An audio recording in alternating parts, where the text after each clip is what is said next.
ஒரு வரி சொல்லியிருக்காரு. பொருந்தா கூட்டணியை பத்தி வள்ளுவர் சொல்லியிருக்காரு. கூட்டணி இருந்தா எப்படி இருக்கணும்? ஒன்னா இருக்கணும்.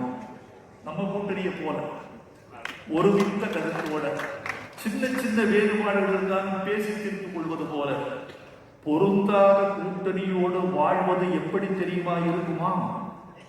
வள்ளுவர் சொல்றார், பொருந்தாத கூட்டணியோடு வாழ்வது ஒரு சின்ன குடிலுக்குள்ள பாம்போட சேர்ந்து குடித்தனம் பண்ணுவது மாதிரி.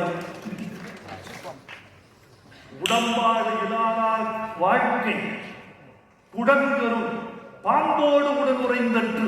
எப்பா குடங்கர் என்றால் ஒரு குடில், சிறு குடில், ஒரு குடிசைன்னு வச்சுங்க. ஒரு குடிசைக்குள்ள பாம்போடு மூவ் பண்ண இடம் இல்லை, புழங்க இடம் இல்லை. அந்த இடத்துல ஒரு பாம்போடு உடன் உறைந்து வாழ்வது எப்படி கொடுமையானது? உடம்பாடு இல்லாதார் வாழ்க்கை குடங்கருள் பாம்போடு உடன் உறைந்தற்று. முதலமைச்சருக்கு ஒரு குரல் சொல்லியிருக்காரு வள்ளுவர். 2026 தேர்தலுக்கு 2026 தேர்தலுக்கு நம்ம முதலமைச்சருக்கு ஒரு குரல் சொல்லியிருக்காரு வள்ளுவர்.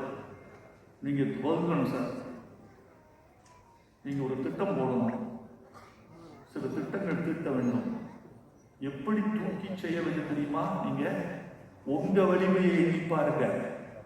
உரிமை தொகை கொடுத்திருக்கிறீங்க, இலவச பப்பா கொடுத்திருக்கீங்க, நான் முதல்வன் திட்டம் கொடுத்திருக்கீங்க, இல்லம் தேடி மருத்துவம் சொல்றீங்க, எவ்வளவோ கொடுத்திருக்கீங்க. உங்க வலிமை அது பிரமாதம். அப்புறம் மாற்றான் வலிமையை எண்ணிப்பாருங்க.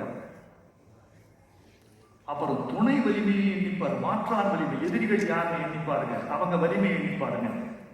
துணை வலிமையை எண்ணிப்பாருங்க. நமக்கு துணையா இருக்கிறது யார் யார், அவங்களுக்கு துணையா இருக்கிறது யார் யார் எண்ணிப்பாருங்க. இவ்வளவு எண்ணி பார்த்து தூக்கி நிறுத்தி செயல்படுங்க.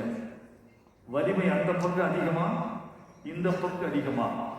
வினை வலியும் தன் வலியும் மாற்றான் வலியும் துணை வலியும் தூக்கி செயல்.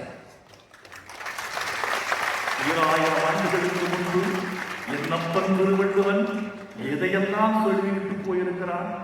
இந்த சனத்திற்கு மாத்திரமல்ல தோழர்களே, செயற்கை நுண்ணறிவு வரட்டும், நேனோ டெக்னாலஜி வரட்டும், இந்த உலகத்தை துடைத்து தூக்கி குப்பையில் எறிய வேண்டியதுதான்.